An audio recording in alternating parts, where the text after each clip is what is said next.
Hi, I'm Pastor Kurt, and this is your 5-minute Bible study. Today, we're going to be looking at Matthew 27, verses 45 through 61. This is the death of Jesus. Now, we're all familiar with Jesus dying on the cross. We all know that event.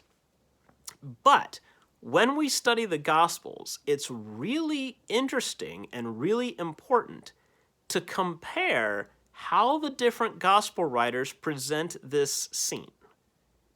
Each of the four Gospels, Matthew, Mark, Luke, and John, all talk about Jesus, but they all have a slightly different take on Jesus.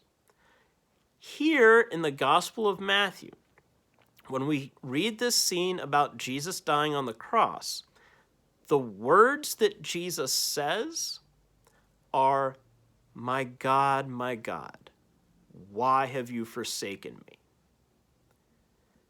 Which is a direct quote of Psalm 22, verse 1. A lot of times we don't know that, or we forget it.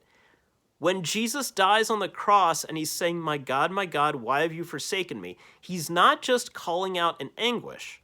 He's actually reciting Scripture. So when we hear him say that, it should make us think of Psalm 22. It should make us go back and read that psalm.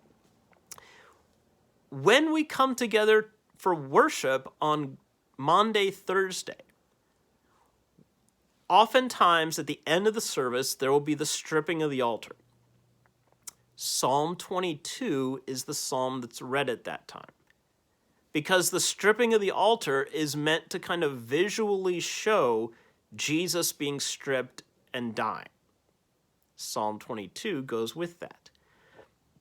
But think about this moment. Jesus is there on the cross, dying, and he says, my God, why have you forsaken me?" Now, that hits us a few different ways, I think. In one sense, it hits us as this cry of agony, of abandonment, but then we also think, well, wait a minute. Wasn't Jesus God himself? How could Jesus be abandoned by God if he was God?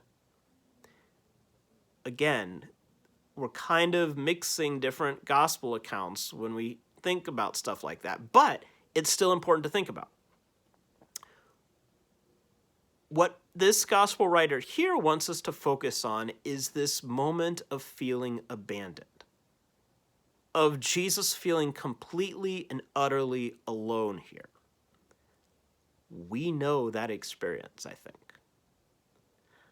In your life, I bet there have been times that you have felt completely and utterly alone, that you feel as if God has abandoned you, that you feel like you're dying and there's nobody there to support you.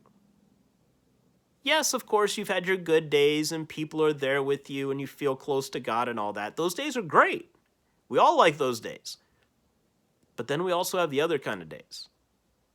The other days where we feel empty.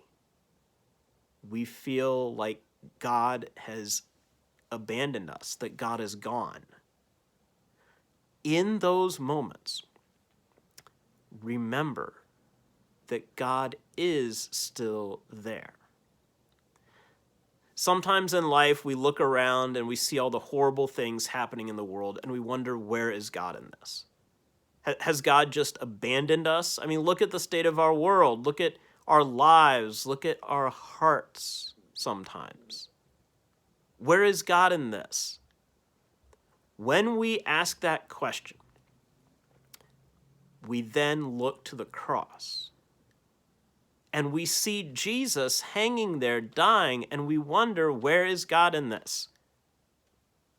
God is right there on the cross. Just because you can't feel God's presence with you, that does not mean God's not there. God's presence is based upon God's love and faithfulness to us, not our feelings. Our feelings change. We know this. Your feelings change every day, maybe every hour, maybe from moment to moment. But our relationship with God is not based upon our feelings. It's not like God only loves us when we're feeling happy, or things are going well, or we're only close to God when we're feeling happy or things are going well. No, God is with us even in those darkest times. Even when we feel abandoned and alone and all by ourselves, God is still there. We know what happened after the crucifixion. There was the empty tomb. There was new life.